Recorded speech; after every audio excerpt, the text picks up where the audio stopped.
Thank you for watching this DEAR Systems tutorial. In this video, we'll be walking you through the setup of the DEAR B2B e-commerce portal. The B2B portal provides a scalable and flexible platform that is uniquely focused on companies doing business with each other, such as manufacturers selling to distributors and wholesalers selling to retailers. You can access and set up your B2B e-commerce platform by navigating through to the integration module and selecting the B2B portal. Any portal you create will have its own overview page displaying summary information on its sales and customers. If you have two or more portals, summary information on the combined sales and customers of these portals are shown on the All Portals page. Select the plus button to add a new portal. Here you can name your portal and also specify a unique domain name that will be used for your customers to access the portal. Note that the portal name will appear as a page title in your browser. You may have several portals for different customers, each with different distinct lists of products to sell. You can repeat this process for as many portals as you would like to add.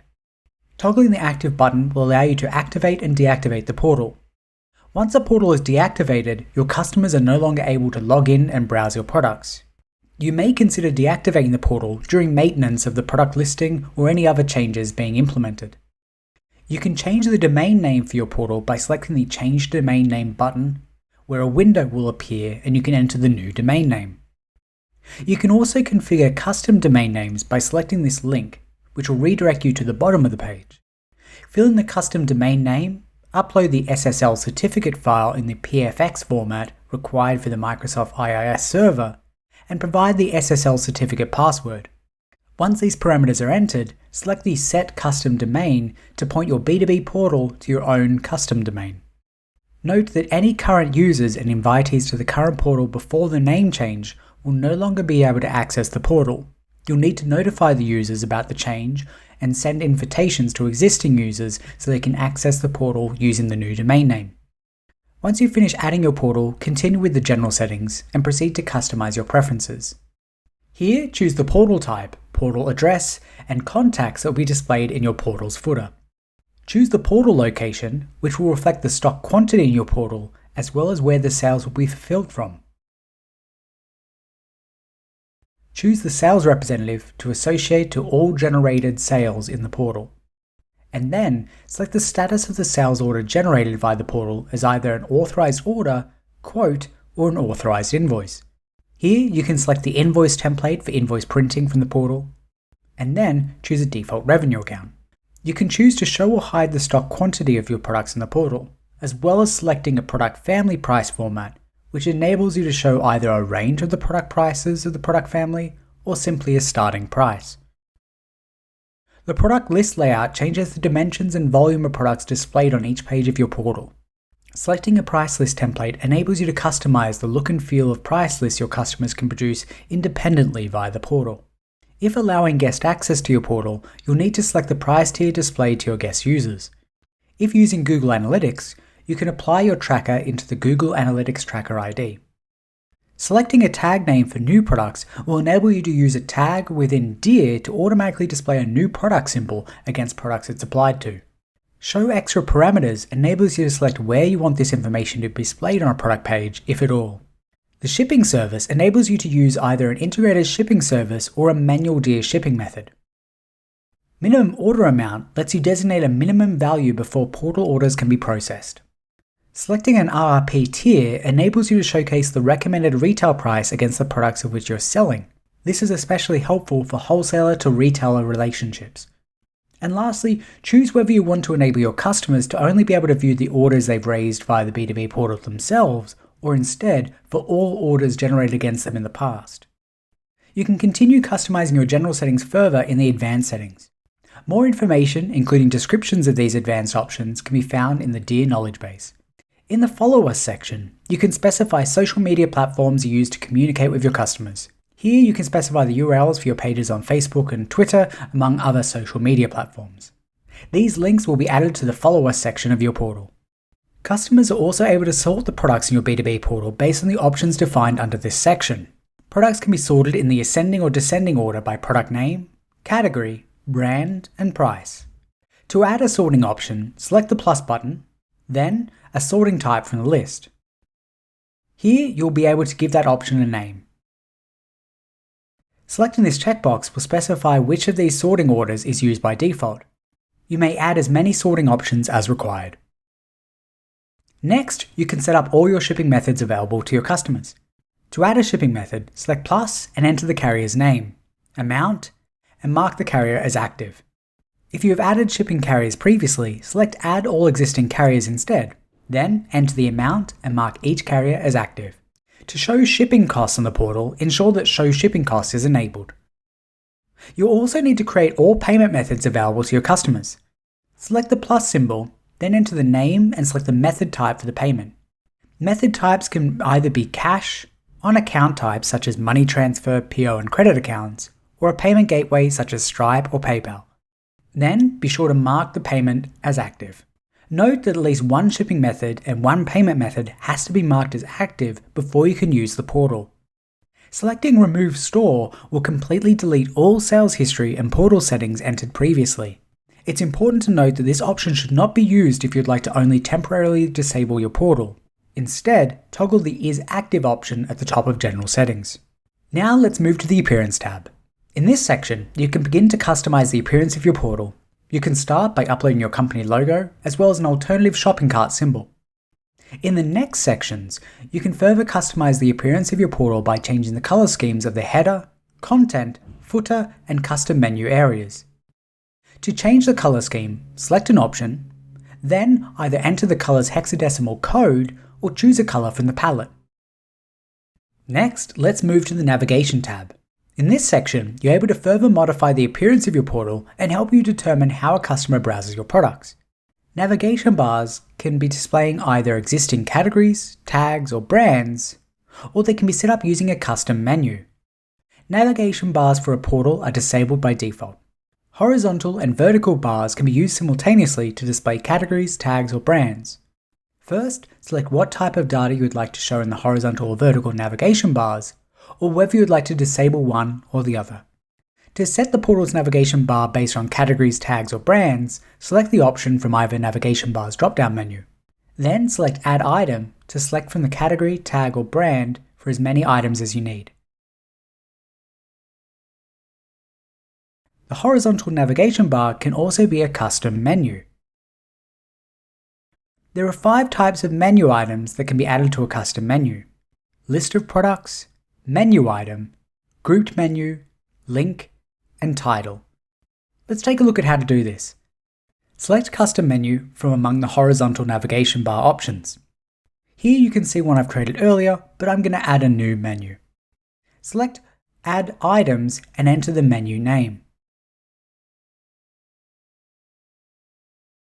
Then select how you'd like it to be displayed on the menu, i.e. left, centered, or right aligned. By default, the new item will show a list of products. You can change this to a menu item, grouped menu, or a link. Select Add Products. Here you can select the parameters that will be used to filter the products that will appear in the menu item. You may select one or more parameters from the categories, product families, brands, tags, or individual products. Then select OK to save the product list. For a menu item, enter the name of the menu item, then click Add Submenu Item to. Then define the submenu item itself as a list of products, another menu item, a grouped menu, or a link. For a grouped menu, you'll be required to enter a group number and name for the grouped menu items.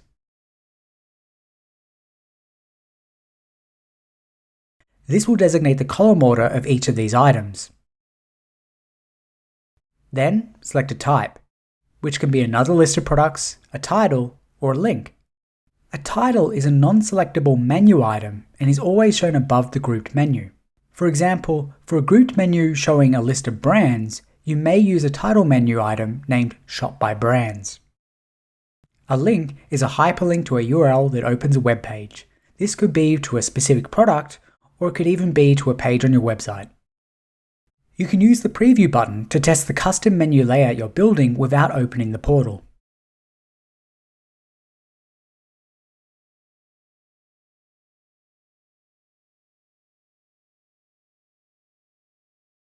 Note that the menu items can be dragged and dropped into place after they've been added, allowing them to be repositioned into your desired order. In addition, in case you've made a mistake when adding a menu item, you can delete the row by selecting the X button to the right. Once you're done setting up your navigation bar, select Save. There are also 4 types of page elements available for selection. Carousel will show a slideshow of images appearing in a sequence. Group of banners is a group of images appearing next to one another. Tabbed pane elements will create horizontal tabs that can be linked to products associated with certain tags. And menus and catalog refer to the horizontal and vertical navigation bars. We'll see how these are displayed on our live portal later in the video. By default, all of these sections are already selected for display on a portal, and the menu and catalog page element is the only one that cannot be deactivated. To deactivate a page element, uncheck the box to the right of each element. To add a page element, select Add Section. Here, you can add a name, and then select the section type. You're then able to upload images and create associated links to the elements as needed. Let's move on to the Content Page tab. Here you're able to manage various information pages that will appear on your portal footer. By default, the following content pages are already available and can be customized from this tab: Contacts, Terms and Conditions, About Us, FAQs, Privacy Policy, Our Goal, Slogan, and Login Information. To add a new content page, select Add New Section. Then, add a page title, and begin creating and formatting the text, table, or image content you'd like to present to your customers. The editor accepts HTML code, so you can copy and paste some of the content from an existing website or edit directly in the editor. Select Save when done. If you'd like to remove any content pages from your footer, select the X icon next to the page's name in the list, noting that login information and slogan are required and cannot be removed. Next, let's look at email templates. Here you're able to customize emails for the invitation to your portal, invoices for orders, and also reset password emails. You can edit these templates from the Email Templates tab. The editor accepts HTML code, so you can copy and paste content from an existing email template or edit directly in the editor. Once you're done editing a template, select Save. In the Catalogs tab, you're able to designate which products are available for order within the portal. Each portal can display a specific catalog of products. For example, if you maintain multiple brands, you may consider publishing products from a specific brand to a particular B2B portal associated with that brand. Use one of the available options, category, family, product tag, or brand, to filter products you would like to list or delist by selecting the options here. Note, if no selection or search for a product is performed, then all products will be listed or delisted.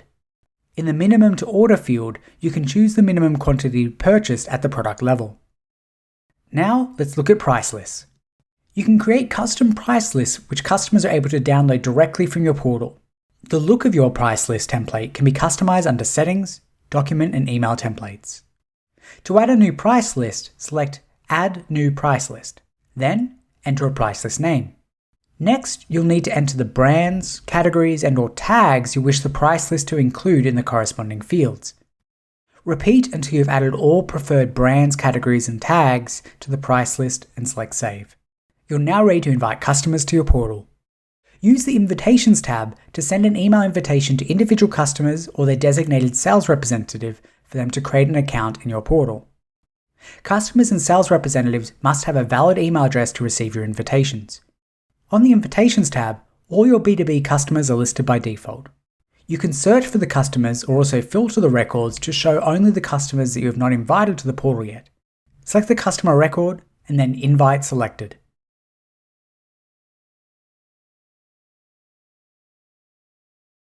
To invite a sales rep to your B2B portal, select Sales Rep Invitation in the Invitations tab. Enter the sales rep email address, then click Send the Invitation. The sales rep will then be sent an invitation to sign up for the B2B portal. From here, they can make sales on behalf of any and all active customers. Alternatively, you can navigate to the Sales tab and under Search, select Customers. Then, select the customer you'd like to add to your portal. And here, you'll be able to send an invitation to any contact against the customer with an email address. You can do this by selecting the email icon next to their name. Your contact will then receive an email inviting them to sign up for your private B2B portal. In the future, if you've changed your mind about who has access to your portal, you can revoke that access by clicking the delete button. Lastly, the Sales tab will show you a log of all sales created by customers via the portal. The list of all sales can be filtered based on the status of the order, which can be selected from the drop-down. Alternatively, you can also search for an order by typing the order number, customer name, or order amount into the search box. Let's now have a quick look at how the portal will look for your customers. You can log into the B2B portal as a sales rep and place orders on behalf of your customers. Once you've logged in as a sales rep or customer, you'll see your name and the email displayed in the top right. This is followed by the My Favorites link that will open a page of your favorite products. To add a product to your list of favorites, press the star on each of the products from the catalog. Next, we have the currency of the products sold on the portal, as well as your account options and the log off function. The My Account drop-down includes several functionalities. The customer can see and add to their addresses, change their password, hide prices from the catalog, and see the list of all their orders. Customers can access the quick order and bulk order functions from here too. Quick orders enables your customers to add products to their cart from a full list or even upload a CSV file with their order contents. Bulk orders enables your customer to see all products part of a product family, i.e. products with multiple variants like size or color, and add them quickly to the order via a matrix table. The price list page will display all price lists created in the backend and also enable your customers to create their own price lists by selecting My Price List. At the top of the page, we have our logo and horizontal navigation bar. As you can see, the custom menu can be expanded into several levels. Next, we can see our carousel showing a slideshow of images appearing in a sequence. And below the carousel, we can see a group of banners created. Following that, we can see the tab elements, which are being utilized for my featured or newly arrived items. Going to the very bottom of the page, we have all the content information in the footer. Now let's take a quick look at some of our ordering functionality. Let's start by selecting a product from the page. Here, we're able to see details of the product as well as add a quantity to our cart. If your products are part of a product family, your customers will see the same variant ordering table we saw previously in the bulk order page. To check out, click on the shopping cart in the top right-hand corner and you'll be taken to a checkout screen where you can review the items in your cart. The customer can leave any comments in the comment field, which will be visible at the order level in DEAR. Here, the customer also has the option to continue shopping, delete out-of-stock items, or proceed to checkout.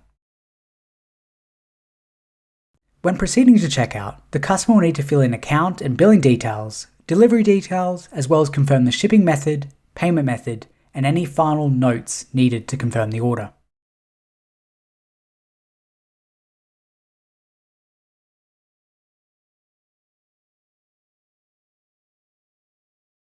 You now see a sales task has been created, and if we select the link, we are shown a detailed order information page. If we go back to DEAR inventory, based on my settings, I can now see this order the customer has placed appearing as a pending order. Click the order to open it, and then continue to process the order to the customer by completing the fulfillment and authorizing the invoice as normal.